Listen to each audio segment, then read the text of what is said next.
Alhamdulillahi Rabbil Alamin. Wa bihi nasta'in ala umuri dunya waddin. Wassalatu wassalamu ala asyrafil anbiya'i wal mursalin Sayyidina wa maulana Muhammadin wa ala alihi wa sahbihi ajma'in, amma ba'du. Yang kami hormati para alim ulama, pengurus Mushola Al-Mu'min, jamaah sholat isya, salat tarawih yang senantiasa dirahmati oleh Allah Subhanahu wa taala.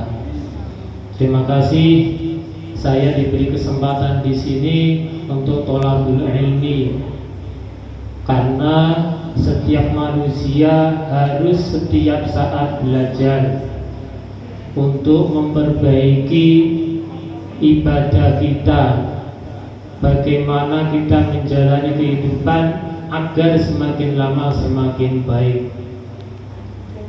Di antara kewajiban kita adalah untuk birrul walidain.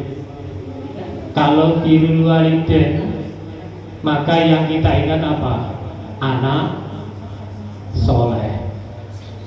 Tapi juga ada orang tua soleh, karena dalam sebuah riwayat di kitab Tambiul Ghafilin diceritakan ada seorang bapak dan anak melapor kepada Sayyidina Umar radhiyallahu anhu. Wahai Sayyidina Umar, anak saya kurang ajar kepada saya. Anak saya tidak pernah berbakti pada saya. Anak saya pelit pada saya. Anak saya tidak pernah mengerti pada saya.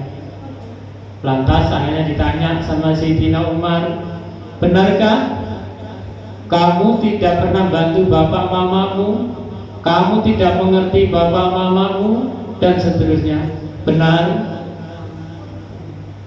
Kenapa kamu tidak mengerti hal itu? Lantas si anak bertanya, wahai Sayyidina Umar, ada kewajiban anak pada orang tua, benar? Benar. Ada kewajiban bapak pada anak, benar? Benar.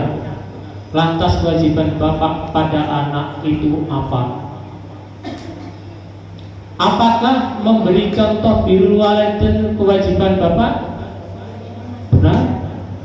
Apakah mengajari sholat dan seterusnya adalah harus diajarkan bapak? Benar? Benar. Apakah mengaji juga kewajiban bapak mama untuk mengajar pada anak? Benar? Benar. Anaknya ngomong, wahai Sayyidina Umar, bapak mama saya nggak pernah ngajarin itu semuanya. Tidak pernah mencontohkan pada saya bagaimana caranya birrul walidain, bagaimana caranya mengerti kepada orang tua. Bapaknya lalu bertanya sama Sayyidina Umar, benar bapak begitu? Ya, karena saya sibuk. Pagi saya berangkat, saya pulang, anak saya sudah tidur. Lantas istrimu kemana? Istri saya tidak pernah mengajarkan juga karena sibuk mengurusi anak-anak, keluarga dan lain sebagainya. Oh, kamu ini bapak kurang ajar. Satu sisi lain, masalah birrul walidain, ada seorang anak namanya Alqamah. Di akhir hayatnya susah mengucapkan kalimat syahadat karena tidak mau mendengarkan panggilan ibunya. Dia dalam keadaan sholat, dia rajin sholat, rajin puasa, rajin sedekah, dan seterusnya. Pokoknya orang hebat dibilang zaman itu. Lantas apa yang terjadi di akhir hayatnya? Ketika dia dalam keadaan sholat sunnah dipanggil ibunya, dia nggak mau dengarkan. Saya meneruskan sholat saya, apa menjawab panggilan ibu saya? Dia ingat ini saya sholat, tapi dia lupa yang dikerjakan adalah sholat sunnah. Maka sebagai anak harus tahu yang dikerjakan saat itu apa. Kalau suatu kewajiban, misalkan sholat fardu, ya dilanjutkan sholatnya, diselesaikan, lalu cepat-cepat datang ke ibunya. Kalau dalam keadaan sholat sunnah, maka wajib menjawab panggilan ibu segera.